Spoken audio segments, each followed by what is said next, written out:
اتنا آپ صلی اللہ علیہ وسلم پر بڑی دقتیں اور پریشانیاں ہیں. آپ صلی اللہ علیہ وسلم گھبرا گئے، پریشان ہو گئے، خوف کی حالت میں آ گئے. بھاگے بھاگے غار حرا سے آپ صلی اللہ علیہ وسلم اپنی بیوی کے پاس آتے ہیں، حضرت خدیجہ رضی اللہ تعالی عنہا کے پاس آتے ہیں. دوڑے دوڑے آپ صلی اللہ علیہ وسلم آتے ہیں، گھبراہٹ کی حالت میں ہیں. آپ صلی اللہ علیہ وسلم بے چینی کی حالت میں اپنے بیوی سے آ کر کہتے ہیں زملونی زملونی، مجھے کمبل اڑا دو، مجھے کمبل اڑا دو. آپ صلی اللہ علیہ وسلم نے مزید آگے اور بیان کیا، آپ کو کمبل اڑا دیا گیا. پھر آپ صلی اللہ علیہ وسلم نے اپنی پیاری بیوی ہے خدیجہ رضی اللہ تعالیٰ عنہا سے کہا لقد خشیت علی نفسی، اے میری پیاری بیوی مجھے اپنی جان کا خطرہ لگ رہا ہے، مجھے اپنے جان کا ڈر لگ رہا ہے. یہ قرآن کوئی معمولی کتاب پیارے مسلمانوں نہیں، پوری امت کا بوجھ اللہ نے آپ کے سروں پر رکھا تھا. اور اللہ کے نبی صلی اللہ علیہ وسلم نے، ہم سب کے نبی صلی اللہ علیہ وسلم نے اسلام کے پیغام کو تمام انسانیت تک پہنچا دیا، اور قیامت تک کے لوگ اس پیغام سے آپ کے فائدہ حاصل کرتے رہیں گے.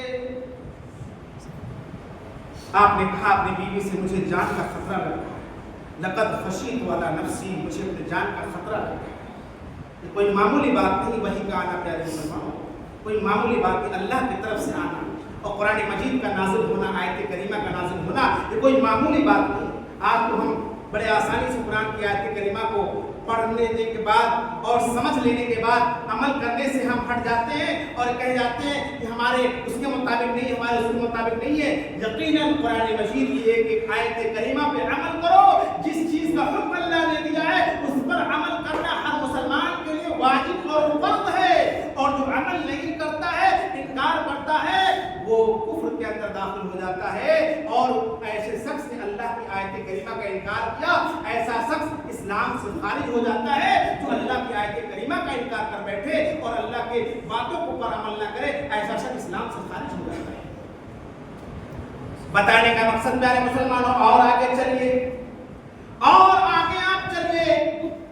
اللہ کے نبی صلی اللہ علیہ وسلم نے جب اس بات کو کہا کہ میری پیاری بیوی مجھے ایسا لگ رہا ہے کہ میں اللہ کا پیارا ہو جاؤں گا اور مجھے اپنے جان کا خطرہ لگ رہا ہے، اے میری پیاری بیوی، اے میری ماؤں بہنوں سنو، میری ماؤں بہنوں جو آئی ہوئی ہو آج یہ سبق لے کر جاؤ، ایک درس لے کر جاؤ. وہ تجربہ کار بیوی وہ ہے خدیجہ رضی اللہ تعالیٰ عنہ، وہ نیک بیوی، وہ صالحہ بیوی. اس مصیبت کی گھڑی میں، پریشانی کی حالت میں، جب آپ صلی اللہ علیہ وسلم پریشانی کی حالت میں ہے، آپ صلی اللہ علیہ وسلم گھبراہٹ کی حالت میں ہے، آپ صلی اللہ علیہ وسلم خوف کی حالت میں ہے. ایک سمجھدار بیوی کا کام کیا ہوتا ہے؟ جب شوہر پہ کوئی مصیبت آ جائے، جب شوہر پہ کوئی آفت آ جائے تو اپنے شوہر کے ہاتھ کو تھام لینا اور اپنے شوہر کو تسلی دینا، اپنے شوہر کو دلاسا دینا، یہ ایک نیک بیوی کا کام ہوا کرتا ہے، جیسا کہ حضرت خدیجہ رضی اللہ تعالی عنہا نے کیا.